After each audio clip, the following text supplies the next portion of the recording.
Hi, I'm Uncle Mark. Welcome to the channel. Just working on my Chrysler Intrepid 1997. Yes, I said Chrysler because there were Chryslers in Canada, Dodge in America, and I don't know what they were in other parts of the world. Maybe you're having trouble with your heater defrost. Maybe you can't get it to be cold. I'm going to take that whole unit out and I'll show you how I did it anyway. Maybe you can do the same. You'll notice in some of my shots here that I have the console out. You don't have to take the console out. I had it out for some other reason, but you'll just have to fiddle with it a little bit more. Let's get right to it. I'll show you how easy it is to do, and I'll show you how to put it back in as well.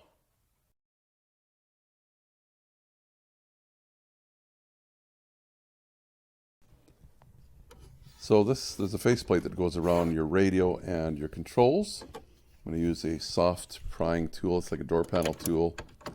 You can actually grab it from the bottom here if you can get your fingers in there. It just clips on if you're gentle. You'll notice I have the console out, but you don't have to take it out. It's my soft pry tool.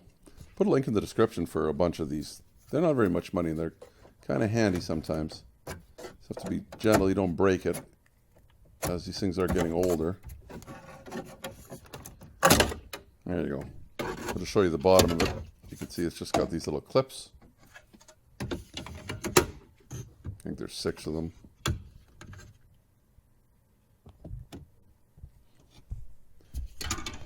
Now, give you a little close-up here. There's just some Phillips screws. Now, there's 3 of them. That's one there, and one at the top here. There's not one at the bottom on the right-hand side. Now, this one has an aftermarket stereo, and I see the faceplate is blocking a little bit of where your controls are. So I'm using my Phillips screwdriver to get this out. And you'll see behind there's a tab in front of the white there, the black tab there. That's blocking it, so I'm going to have to take the radio out. I don't know if the factory one, if it has to come out or not. There's also a screw there. I'm going to leave till the end to take out, just then the controls don't flop and break something. There's that tab. I believe these were 10s, 10mm bolts. I'm just going to pull this radio out. I'm actually going to unhook the wiring too. Should be similar on the factory radio if you have a factory radio, or you can just let it hang there. Take this screw out, and the control should just come ahead.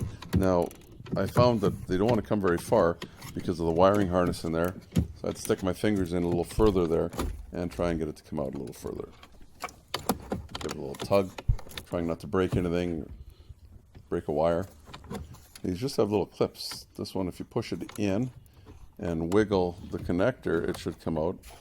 Of course, my big mitts are in the way. Kind of try doing that a little bit.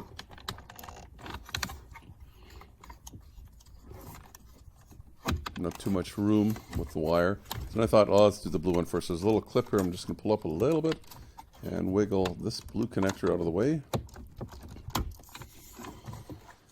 Maybe it'll give me a little more access to this black one. Like I say, squeeze the tab and then jiggle the connector. Easier than you would think, right? Or harder than you'd think, I guess is what I'm trying to say. Let me give it a tug and it came out. And that's the whole unit. Seems to be a relay on the back too. I'm not sure what the relay does. But, you know, if you're having problems with a few different things maybe not working, it could be this unit. Try taking the relay out. It's in there pretty good. But don't worry about that. You're probably swapping it with another one you got from maybe a wrecked car. If you're having trouble with no heat or no cold one or the other, it may not be this unit. It may be a blend door. I'll try and put a link at the end of this video to a video of changing that blend door and an explanation as to how it works. But here, anyway, you came to see how to take this out and how to put another one in. So, ta-da! That's actually the same one. I just took it out to make the video, but let's pretend it's new. So you know how this goes in? It's got a little clip there, and you see there's this little finger sticking up there. That is going to clip into the other side and lock it.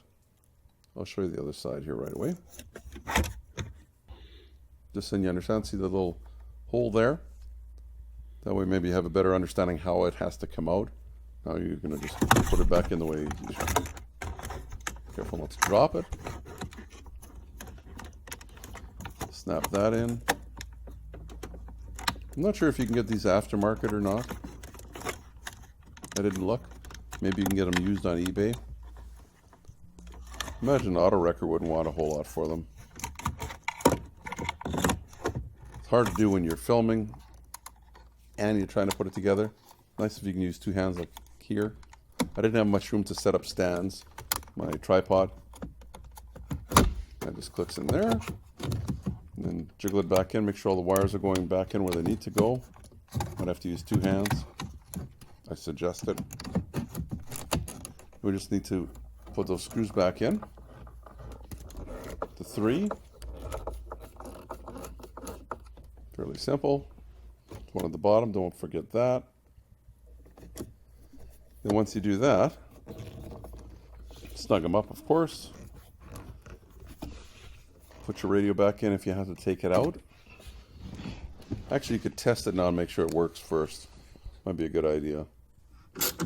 Although I guess if it doesn't work now, you either have another problem or the unit's broken as well. I don't know what the chances are having two, the same ones that don't work.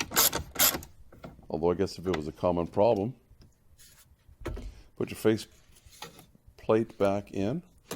Make sure your wires are not pinching anywhere. It should just snap back in. I noticed the top here, like at the one side on the right it went in, but then the left side didn't want to go in properly. So I just kind of pulled it out again, tried to put the top in first, snap it all back in, and it's done. So that's going to do it for the video. Hopefully that helped you out a little bit. Don't forget to give me the thumbs up if you haven't already. You can subscribe down in the corner, and maybe you need another video on the Intrepids right here. I will put a playlist. I'll be adding to it until I sell this car. I don't know how long I'll be hanging on for it. We'll see. But hopefully we'll get a bunch of videos out of it before I let it go. Thanks for watching. Hopefully it was helpful. You and your family stay safe. Bye-bye from Uncle Mark.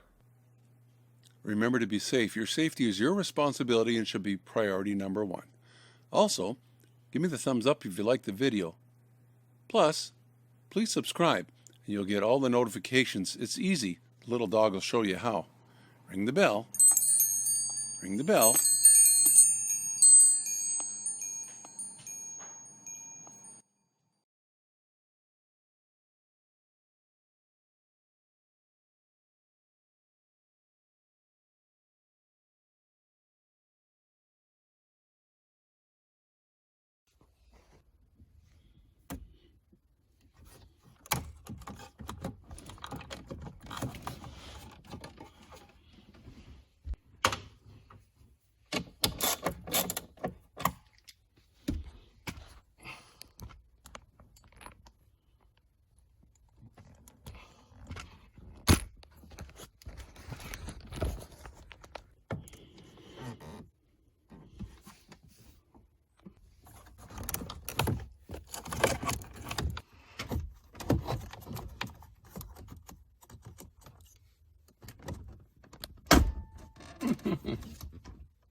Hi, I'm Uncle Mark. Welcome to the channel. Just working on my Chrysler Sebring. Wrong car.